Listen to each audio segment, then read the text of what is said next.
Hi, I'm Alex, and today we're going to take off the throttle body of this 2009 Scion TC. This is my car, which I bought used, and came with this TRD Pro cold air intake. So the plastic intake on the stock TC will be a little bit different, but mostly the same. We're just going to remove this portion to get to the throttle body, which is back here on the rear right side of the engine. Tools we'll need for this are a pair of pliers, vice grips, or channel locks, whatever you prefer, a socket wrench with a 10 and 12 millimeter sockets, maybe a razor blade depending on how old the lines are, and a flathead screwdriver. An impact's not needed, but it always helps. First, we're going to take off the two bolts on this engine cover, which I've already removed. They're 10 millimeter, and then put the cover to the side. Now first, it's always a good idea to disconnect the battery, especially because when you replace the throttle body, you'll want to reset the engine ECU so it can relearn its idle, which you do by leaving the battery unhooked from the car for a minimum of about 10 minutes. So, in my case, I replaced this terminal with a 1/2 bolt. Yours will be a 10 millimeter bolt. And then remove the negative terminal. Next, we're going to undo these hose clamps here, here, and here with a flathead screwdriver. Now we're going to go ahead and unplug the evap sensor and the MAF, as well as take a socket wrench down to this bolt at the bottom of the leg holding the intake to the mount on the car. Next, we're going to start with some vacuum lines. And there's one here on the throttle body, which goes to the bottom of the evap sensor. There's one on the back of the evap sensor, and there's one on the bottom of the throttle body at the back.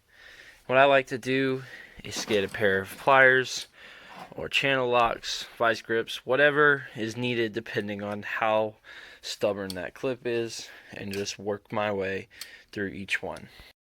Next, we're going to slip off this breather tube and push this section of the intake to the side.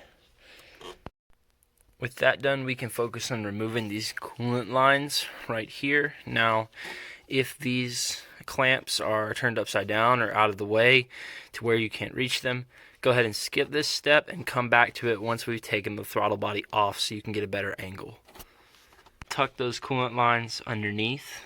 I like to do it like this so that they don't leak. Then take off the coupler from the throttle body housing. Then we're going to remove this throttle position sensor just by pulling back on the tab and lifting it up. You may need pliers because this one's kind of hard to get leverage on. Finally, with all that out of the way, we can remove these 4 bolts from the throttle body housing. They are 12 millimeter. After that, it's as simple as lifting the housing up and out of the car. So here's the throttle body that I'm replacing that one with. And assembly is pretty much everything in reverse, except what I will advise you to do is take this vacuum hose that goes on the back side, put it on this nipple, and install it first, because it's going to be the hardest to reach after you're done with everything else. So just a quick run through where everything goes. The hose on the right rear of the throttle body goes around, underneath, and to this intake manifold that you can see here. This line that I'm pointing at now goes up around the rear of the throttle body, under and underneath this evap sensor.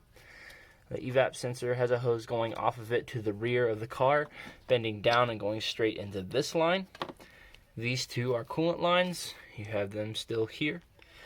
And this is a breather hose, which goes directly to this part of the intake pipe. And you just put everything back together, and you're good.